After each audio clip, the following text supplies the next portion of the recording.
Hello friends, welcome to our channel Act With Us. இன்னைக்கு நம்ம June 26 ஓட current affairs வந்து பார்க்க போகிறோம். வாங்க என்னென்ன நியூஸ் இருக்குன்னு பார்க்கலாம். First question, which state has ranked first as the best performing state in the largest state category in the annual India TB report released by Union Health Minister? இது என்னன்னா நம்ம நாட்டில் இருக்கக்கூடிய ஸ்டேட்ஸ்ல எல்லாம் காச நோய் எப்படி இருக்குது, அதோட தாக்கம் வந்து கூடி இருக்கா குறைஞ்சிருக்கா அப்படிங்கிறத பேஸ் பண்ணி ஒரு ரிப்போர்ட் வந்து ப்ரிப்பேர் பண்ணியிருக்காங்க. அந்த ரிப்போர்ட் தான் annual India TB report, annual India tuberculosis report. இதை யார் ரிலீஸ் பண்ணியிருக்காங்கன்னு பார்த்துக்கோங்க. நம்மளோட யூனியன் ஹெல்த் மினிஸ்டர் யாருன்னு பார்த்தீங்கன்னா ஹர்ஷவர்தன், அவங்க தான் ரிலீஸ் பண்ணியிருக்காங்க. இதுவும் தனி கொஸ்டினாக வரலாம், சரியா? யார் ரிலீஸ் பண்ணியிருக்காங்க அப்படின்னு கேட்கலாம். இது என்னன்னா அந்த ஸ்டேட்ஸை வந்து 3 கேட்டகரிஸாக பிரிச்சிருப்பாங்க. அதாவது லார்ஜஸ்ட் ஸ்டேட், ஸ்மாலர் ஸ்டேட், அதுக்கப்புறம் யூனியன் டெரிட்டரிஸ். லார்ஜஸ்ட் ஸ்டேட் பார்த்தீங்கன்னா பாப்புலேஷன் வந்து மோர் தேன் 50 lakhs இருந்துச்சுன்னா லார்ஜஸ்ட் ஸ்டேட்னு சொல்லுவாங்க. அதுக்கப்புறம் ஸ்மாலர் ஸ்டேட்ஸ் வந்து லெஸ் தேன் 50 lakh பாப்புலேஷன், அதுக்கப்புறமா யூனியன் டெரிட்டரி. இந்த கொஸ்டினில் என்ன கேட்டிருக்காங்கன்னு பார்த்தீங்கன்னா லார்ஜ் ஸ்டேட் கேட்டகரியில் எந்த ஸ்டேட் ஃபர்ஸ்ட் இருக்குது, எந்த ஸ்டேட் வந்து காச நோயை வந்து தடுக்கிறதுக்கு நல்ல பெர்ஃபார்ம் பண்ணுச்சு அப்படின்னு கேட்டிருக்காங்க. ஓகேவா? அது எந்த ஸ்டேட்டுன்னு பார்த்தீங்கன்னா குஜராத் தான் லார்ஜஸ்ட் ஸ்டேட் கேட்டகரியில் பெஸ்ட் பெர்ஃபார்மிங் ஸ்டேட், ஃபர்ஸ்ட் பிளேஸில் இருக்கிறது. ஓகேவா? அதுக்கப்புறமா கீழே பார்த்துக்கோங்க. இந்த ரிப்போர்ட்டை யார் ப்ரிப்பேர் பண்ணாங்கன்னு கொடுத்துருக்காங்க. யாருன்னா central tuberculosis division, central TB division. Largest states கேட்டகரியில் ஃபர்ஸ்ட் வந்து குஜராத், செகண்ட் பிளேஸ் வந்து Andhra Pradesh and third place வந்து ஹிமாச்சல் பிரதேஷ். அதே மாதிரி ஸ்மாலர் ஸ்டேட்ஸ் கேட்டகரியில் 2 பிளேசஸ் தான். ஃபர்ஸ்ட் பிளேஸ் வந்து ட்ரிபுரா, செகண்ட் பிளேஸ் வந்து நாகாலாந்து. அண்ட் யூனியன் டெரிட்டரி பேசிஸில் எதுன்னு பார்த்தீங்கன்னா ஃபர்ஸ்ட் பிளேஸில் வந்து தாத்ரா அண்ட் நாகர் ஹவேலி, செகண்ட் பிளேஸில் வந்து டமன் அண்ட் டியூ இருக்குது. Next question, which of the following has partnered with ITF to launch the project Decarbonizing Transport in Engineering Economies or DTEE in India? என்னன்னா ஒரு பர்டிகுலர் ஆர்கனைசேஷன் வந்து ITF, அதாவது international transport forum, அதுக்கு கூட வந்து partnership பண்ணியிருக்காங்க. எதுக்காகன்னு பார்த்தீங்கன்னா நம்ம இந்தியாவில் போகக்கூடிய வெஹிக்கிள்ஸில் கார்பன் டை ஆக்சைடு எமிஷனை வந்து கம்மி பண்ணணும், டிரான்ஸ்போர்ட் சிஸ்டமை கொஞ்சம் சேஞ்ச் பண்ணணும் அப்படிங்கிறதுக்கான ஒரு ப்ராஜெக்ட் தான். ப்ராஜெக்டை வந்து லான்ச் பண்ணுறதுக்கு அந்த ப்ராஜெக்டோட நேம் பார்த்துக்கோங்க, டீகார்பனைசிங் டிரான்ஸ்போர்ட் இன் என்ஜினியரிங் எக்கனாமிக்ஸ், டீகார்பனைசிங் டிரான்ஸ்போர்ட் இன் என்ஜினியரிங் எக்கனாமிக்ஸ். ஓகே, அது எந்த ஆர்கனைசேஷன் கேட்டிருக்காங்க. எதுன்னு பார்த்தீங்கன்னா நிதி ஆயோக் தான் இன்டர்நேஷ்னல் டிரான்ஸ்போர்ட் ஃபோரம் கூட ஒரு பார்ட்னர்ஷிப் பண்ணியிருக்காங்க. அதே மாதிரி இவங்க என்ன டீட்டெயில்ஸ் சொல்கிறாங்க அப்படின்னு பார்த்தீங்கன்னா, அதாவது க்ரீன் ஹவுஸ் கேஸஸ் ரிலீஸ் பண்ணுறதுல டிரான்ஸ்போர்ட் செக்டாருக்கும் அதிக பங்கு இருக்குது. அது வந்து 3rd பிளேஸில் இருக்குது. க்ரீன் ஹவுஸ் கேஸஸ் ரிலீஸ் பண்ணுறதுல 3rd பிளேஸ் எதுக்குன்னு பார்த்தீங்கன்னா டிரான்ஸ்போர்ட் செக்டாருக்கு. அது மட்டும் இல்லாமல் டோட்டல் கார்பன் டை ஆக்சைடு எமிஷனில் டிரான்ஸ்போர்ட் செக்டார்லேருந்து மட்டும் எவ்வளோ எமிட் ஆகுதுன்னா 13% கார்பன் டை ஆக்சைடு எமிட் ஆகுது அப்படின்னு சொல்லியிருக்காங்க. Next question, which ministry has partnered with IBM to launch Skill Build Rainite and Skills Build Innovation Camp to provide more new resources to job seekers and business owners in India? என்னன்னா ஒரு particular ministry வந்து ஐபிஎம்னு என்னென்னா international business machines, இவங்க கூட வந்து partnership பண்ணியிருக்காங்க. எதுக்காகன்னு பார்த்தீங்கன்னா ஆன்லைன் மூலமாக ஒரு லேர்னிங் பிளாட்ஃபார்ம் ஒன்று உருவாக்குறது, அதுதான் இந்த ஸ்கில் பில்டு ரெய்னைட். இது எப்படி இருக்குன்னா நம்ம வெபினார் எல்லாம் அட்டன் பண்ணுவோம்ல அந்த மாதிரி இருக்கும். எதுக்காகன்னு பார்த்தீங்கன்னா அதாவது வேலை இல்லாதவங்களை வேலை தேடிட்டு இருப்பாங்க, அதே மாதிரி பிஸ்னஸ் ஓனர்ஸ் அவங்களுக்கு வந்து புது டெக்னாலஜிஸை வந்து சொல்கிற மாதிரி அவங்க ஓப்பன் ரிசோர்ஸ் வந்து அந்த பர்டிகுலர் வெபினார் இல்லைன்னா அந்த பர்டிகுலர் பிளாட்ஃபார்மில் வந்து அப்லோட் பண்ணிடுவாங்க. ஓகேவா? அது எந்த மினிஸ்ட்ரின்னு கேட்டிருக்காங்க. எந்த மினிஸ்ட்ரின்னு பார்த்துக்கோங்க, ministry of skill development and entrepreneurship, skill build reignite. ஓகேவா? அப்போ வந்து ministry of skill development and entrepreneurship இவங்க தான் ஐபிஎம் கூட பார்ட்னர்ஷிப் பண்ணியிருக்காங்க. இது வந்து போர்ட்டல் பார்த்துக்கோங்க. இது எந்த போர்ட்டலில் இருக்குன்னா நம்ம கவர்மெண்ட்டோட பாரத் ஸ்கில்ஸ் அப்படிங்கிற போர்ட்டலில் அவைலபிளாக இருக்கும் இந்த ஓப்பன் சோர்ஸ். அதோட மினிஸ்டர் பார்த்துக்கோங்க, minister of skill development and entrepreneurship யாருன்னா மகேந்திரநாத் பாண்டே. அதுக்கப்புறம் ஐபிஎம்மோட ஃபுல் ஃபார்ம் வந்து international business machines. Next question, which country was recently added in the grey list by FATF for failing to prosecute and penalize terrorist financing in the country? இது என்னன்னா first FATFனா என்னன்னு பார்த்துக்கோங்க, financial action task force, financial action task force. இதுக்கு கீழே தான் நம்மளோட அந்த financial organisations எல்லாம் இருக்குல்ல, வேர்ல்டு பேங்கு, ஏடிபி, அதே மாதிரி IMF, அந்த பேங்க் எல்லாம் ஒர்க் ஆகிறது. ஓகேவா? இவங்க என்ன பண்ணியிருக்காங்கன்னா ரீசெண்டாக ஒரு கண்ட்ரியை வந்து கிரே லிஸ்ட் பண்ணியிருக்காங்க. எதுக்காகன்னு பார்த்தீங்கன்னா அந்த கண்ட்ரியில் டெரரிஸ்ட் ஃபினான்சிங் வந்து நடக்கும். அதாவது டெரரிஸ்ட்டுக்கு வந்து நிதியுதவி அளிப்பாங்க. அதை வந்து நீங்கள் தடுக்கணும், அதுக்கு எதிராக நீங்கள் வந்து வழக்கு போடணும், அவங்க மேலே வந்து ஆக்ஷன் எடுக்கணும் அப்படின்ட்டு வந்து FATF நிறைய வாட்டி அந்த கண்ட்ரிகிட்ட சொல்லிட்டு இருந்தாங்க. பட் அந்த கண்ட்ரி கேட்கல. ஓகேவா? அதனால இப்போ அந்த கண்ட்ரியை வந்து கிரே லிஸ்ட் பண்ணியிருக்காங்க. அது எந்த கண்ட்ரின்னு கேட்டிருக்காங்க. எதுன்னு பார்த்தீங்கன்னா பாகிஸ்தான். ஓகேவா? பாகிஸ்தானை தான் இப்போ FATF வந்து கிரே லிஸ்ட் பண்ணியிருக்காங்க. இப்படி கிரே லிஸ்ட் பண்ணுறதுனால என்ன டிஸ்அட்வான்டேஜ்னு பார்த்தீங்கன்னா, அதாவது இப்போ நம்ம கண்ட்ரிக்கு இப்போ ஏதாவது ஒரு ப்ராப்ளம், ஃபினான்ஷியல் கிரைசிஸ் ஏதாவது வந்துச்சுன்னா வேர்ல்டு பேங்க்லேருந்துலாம் ஃபண்டு கொடுக்குறாங்கல்ல, கிரே லிஸ்ட் பண்ண கண்ட்ரிஸுக்கு அந்த ஃபண்டை வந்து ப்ரொவைட் பண்ண மாட்டாங்க. ஓகேவா? இது எது வரைக்கும்னு பார்த்துக்கோங்க. எது வரைக்கும்னா அக்டோபர் 2020 வரைக்கும் இந்த கண்ட்ரி வந்து கிரே லிஸ்ட்டில் இருக்கும். அதுக்கு மேலேயும் அவங்க எந்த ஆக்ஷனும் எடுக்கலை அப்படின்னா இதை வந்து பிளாக் லிஸ்ட்டில் போட்டுருவாங்க. அந்த பர்டிகுலர் கண்ட்ரியை வந்து பிளாக் லிஸ்ட் பண்ணிடுவாங்க. ஸோ அவங்களுக்கு வந்து எந்த ஒரு இந்த ஃபினான்ஷியல் ஆக்ஷன் டாஸ்க் ஃபோர்ஸ் கூட எந்த ஒரு சம்மந்தமும் இருக்காது. Okay. Next question, what is the percentage contraction in India's economy in 2020 as per IMF's World Economic Outlook? A crisis like no other and uncertain recovery. இது என்னன்னா IMF வந்து நம்ம கண்ட்ரியோட எக்கனாமியை பற்றி சொல்லியிருக்காங்க. இந்த இயர்க்கான எக்கனாமி எவ்வளோ வந்து கான்ட்ராக்ட் ஆகும் அப்படின்னு கேட்டிருக்காங்க. எவ்வளோன்னு பார்த்தீங்கன்னா 4.5%. 4.5% கான்ட்ராக்ஷன் வந்து 2020 நடக்கும் அப்படின்னு சொல்லியிருக்காங்க. IMFனா என்னென்னா இன்டர்நேஷ்னல் மானிட்டரி ஃபண்ட். அது வந்து அதோட ரிப்போர்ட் நேம் தான் வேர்ல்டு எக்கனாமிக் அவுட்லுக். அதுக்கு ஒரு டாபிக் கொடுத்துருக்காங்க, a crisis like no other and uncertain recovery அப்படின்னு கொடுத்துருக்காங்க. ஓகேவா? அதுக்கப்புறமா 2021 வந்து க்ரோத் இருக்கும், 6% க்ரோத் இருக்கும்னு சொல்லியிருக்காங்க. இதை நம்ம நேற்றுக்கும் பார்த்தோம். சைனா த ஒன்லி G20 கண்ட்ரின்னு பார்த்தோம். பட் இதில் வந்து only country to record growth in 2020. அதாவது 2020 க்ரோத் இருக்கிற ஒரே கண்ட்ரி எதுன்னு பார்த்தீங்கன்னா சைனா மட்டும்தான். அதோட க்ரோத் ரேட் வந்து கான்ஸ்டன்ட், நேற்றை பார்த்தது தான் 1%. அதுக்கப்புறமா வந்து குளோபல் க்ரோத் ரேட் இந்த ஓவரால் பார்க்கும்போது க்ரோத் ரேட் எவ்வளோ இருக்குன்னு பார்த்தீங்கன்னா நெகட்டிவாக தான் போகும், 4.9%. நெக்ஸ்ட் இயர் 2021 5.4% இன்க்ரீஸ் ஆகும் அப்படின்னு சொல்லியிருக்காங்க. நெக்ஸ்ட் 6th கொஸ்டின் பாருங்க. Priyanka Chopra and Anurag Kashyap are among the 50 ambassadors for the 45th edition of TIFF 2020. Where is the headquarters of TIFF? The first TIFF na enna Toronto International Film Festival. ஓகேவா? Toronto international film festival. இப்போ கோவிட்னால அது என்ன பண்ணுறாங்கன்னா ஆன்லைனில் நடத்துகிறாங்க. ஓகேவா? எப்போன்னு பார்த்துக்கோங்க, செப்டம்பர் 10லேருந்து 19 வரைக்கும். செப்டம்பர் 10லேருந்து 19 வரைக்கும் ஆன்லைனில் கண்டக்ட் பண்ணுறாங்க. அந்த டொரண்டோ இன்டர்நேஷ்னல் ஃபிலிம் ஃபெஸ்டிவலுக்கு அம்பாசிடர்ஸில் வந்து பிரியங்கா சோப்ராவையும் அனுராக் கஷ்யப்பையும் வந்து அப்பாயிண்ட் பண்ணியிருக்காங்க. ஓகேவா? செலக்ட் பண்ணியிருக்காங்க. அம்பாசிடர்ஸாக பிரியங்கா சோப்ராவையும் அனுராக் கஷ்யப்பையும் வந்து செலக்ட் பண்ணியிருக்காங்க. அதையும் நல்லா பார்த்து வச்சுக்கோங்க. இதுவும் தனி கொஸ்டினாக வரலாம். அதுக்கப்புறம் எத்தனாவது எடிஷன் பார்த்து வச்சுக்கோங்க. இந்த வருஷம் வந்து 45th எடிஷன். ஓகேவா? அதுக்கப்புறம் என்ன கொஸ்டினில் கேட்டிருக்காங்கன்னா இந்த டொரண்டோ இன்டர்நேஷ்னல் ஃபிலிம் ஃபெஸ்டிவலோட ஹெட் குவார்ட்டர்ஸ் வந்து எங்கே இருக்குது அப்படின்னு கேட்டிருக்காங்க. டொரண்டோனாலே பிளேஸ் இன் கேனடா.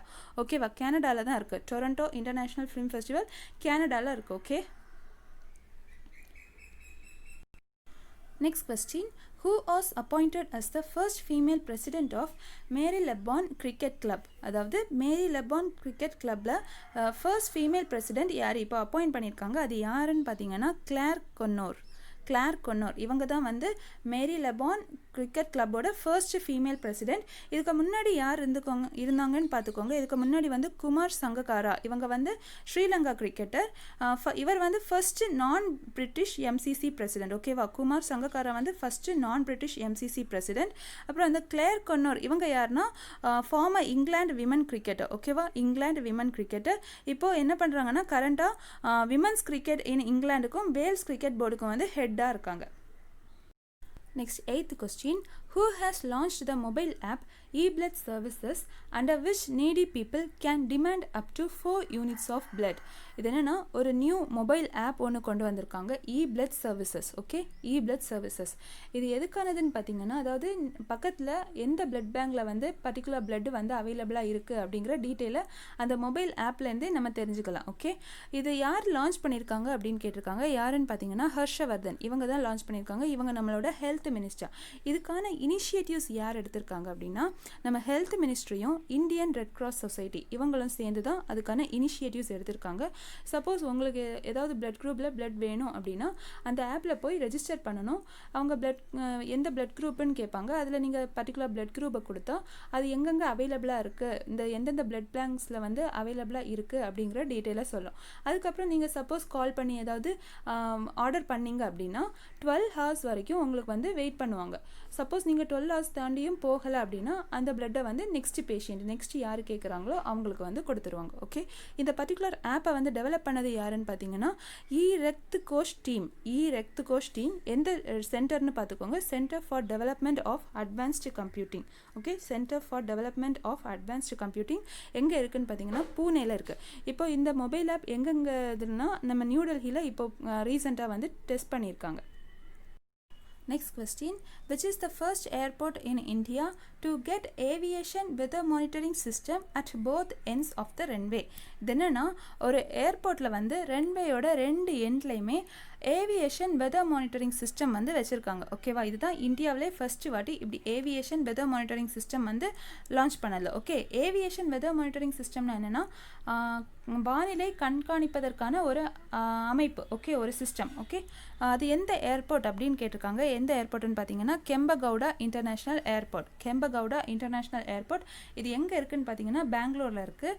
இதை யார் டெவலப் பண்ணியிருக்காங்க அதையும் பார்த்து வச்சுக்கோங்க. CSIRோட நேஷ்னல் ஏரோஸ்பேஸ் லெபார்டரிஸ் அவங்க தான் வந்து டெவலப் பண்ணது.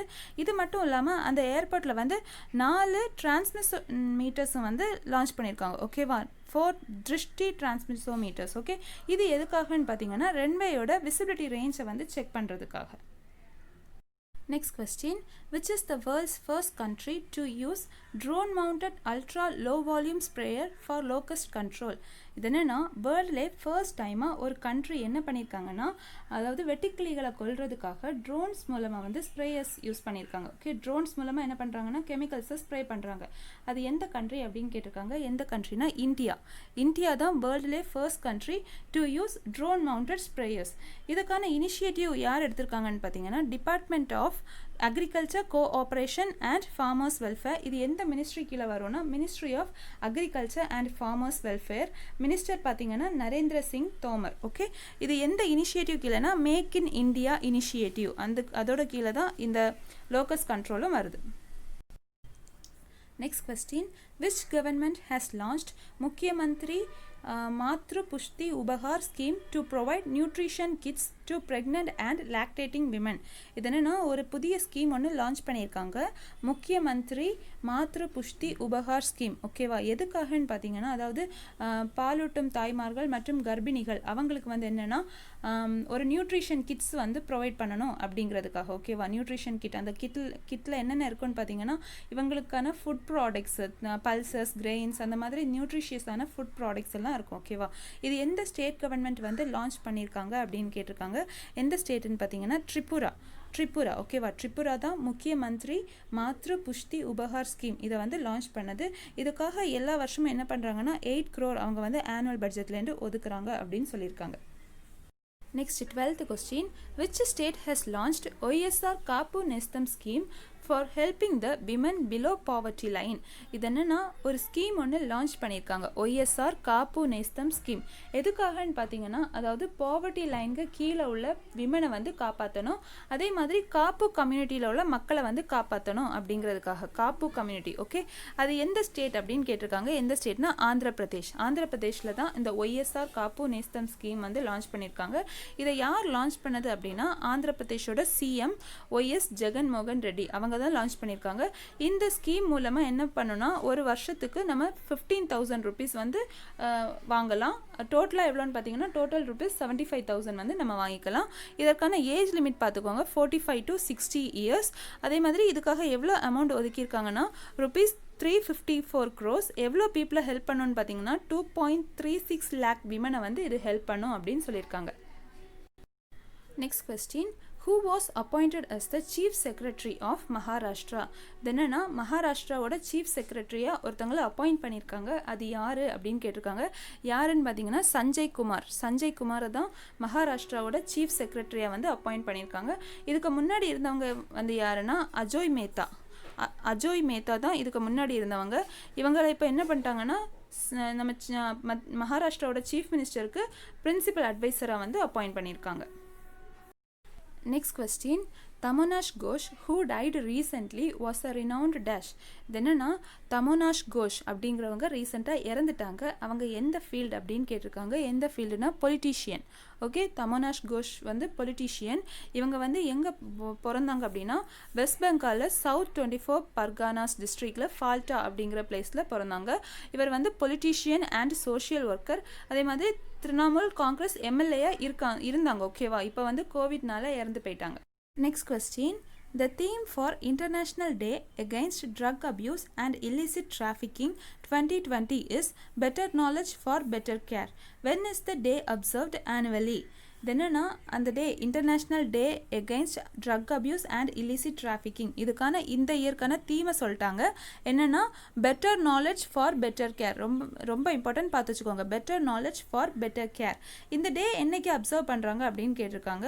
ஃபர்ஸ்ட் இந்த டே எதுக்காக அப்படின்னு பார்த்தீங்கன்னா, அதாவது மக்கள் வந்து இந்த போதைப் பொருள் கடத்தல் அதிலெல்லாம் ஈடுபடக்கூடாது, அது வந்து ரொம்ப தப்பு, அதை பற்றி மக்கள் வந்து ஒரு அவேராக இருக்கணும் அப்படிங்கிறதுக்கான ஒரு டே தான் இந்த international day against drug abuse and illicit trafficking. டிராஃபிக்கிங்னால என்னன்னா கடத்தல் தான். ஓகேவா, இது வந்து என்னைக்கு அப்சர்வ் பண்ணுறாங்க அப்படின்னு கேட்டிருக்காங்க. என்னைக்குன்னு பார்த்தீங்கன்னா ஜூன் 26 தான் international day against drug abuse and illicit trafficking. இதை ஃபர்ஸ்ட் என்னைக்கு அப்சர்வ் பண்ணுறாங்கன்னு பார்த்தீங்கன்னா, அதாவது 1989 தான் ஃபர்ஸ்ட் டைமாக இந்த பர்டிகுலர் டேயை வந்து அப்சர்வ் பண்ணாங்க. Next question, what is the amount approved by the cabinet for the Animal Husbandry Infrastructure Development Fund? இது என்னன்னா யூனியன் கவர்மெண்ட் வந்து சர்டன் அமௌண்ட் வந்து ஒதுக்கியிருக்காங்க. எதுக்காகன்னு பார்த்தீங்கன்னா இந்த கால்நடை வளர்ப்பு மேம்பாட்டு நிதிக்காக. ஓகேவா, அது எவ்வளோ அமௌண்ட் அப்படின்னு கேட்டிருக்காங்க. எவ்வளோன்னு பார்த்தீங்கன்னா ₹50,000 crore. Okay, animal husbandry infrastructure development ஃபண்டுக்காக எவ்வளோ ஒதுக்கியிருக்காங்க அப்படின்னு பார்த்தீங்கன்னா ₹15,000 crore. Next, last question, where is the world's first yoga university outside India established? இது என்னன்னா இந்தியாவில் வந்து நிறைய யோகா யூனிவர்சிட்டிஸ் இருக்குது. முதல் முறையாக என்ன பண்ணியிருக்காங்கன்னா இந்தியாவுக்கு வெளியில் வந்து ஒரு யோகா யூனிவர்சிட்டி கன்ஸ்ட்ரக்ட் பண்ணியிருக்காங்க. ஓகே, அது எந்த கண்ட்ரியில் அப்படின்னு கேட்டிருக்காங்க. எங்கேன்னு பார்த்தீங்கன்னா யூஎஸ்ஏல தான் லாஸ் ஏஞ்சல்ஸ் கலிஃபோர்னியாவில் வந்து ஒரு யோகா யூனிவர்சிட்டி ஒன்று கன்ஸ்ட்ரக்ட் பண்ணியிருக்காங்க. இதுதான் world's first yoga university outside India. Okay, இதோட நேம் பார்த்தீங்கன்னா Vivekananda yoga university or Vayu அப்படின்னு சொல்லுவாங்க. ஓகேவா, விவேகானந்தா யோகா யூனிவர்சிட்டி. அதோட லொக்கேஷன் லாஸ் ஏஞ்சல்ஸ் கலிஃபோர்னியா. இதை யார் லான்ச் பண்ணாங்கன்னா நம்மளோட minister of state for external affairs. Okay, யாருன்னு பார்த்தீங்கன்னா வி முரளிதரன், அவங்க தான் வந்து லான்ச் பண்ணியிருக்காங்க. இது இவ்வளோ தான் இன்னையோட நியூஸ். சப்போஸ் உங்களுக்கு ஏதாச்சும் டவுட் இருந்துச்சுன்னா கமெண்ட் பண்ணுங்கள். நான் வந்து பிடிஎஃபோட லிங்க் வந்து டிஸ்கிரிப்ஷன் பாக்ஸில் போட்டுருவேன். தேங்க்யூ.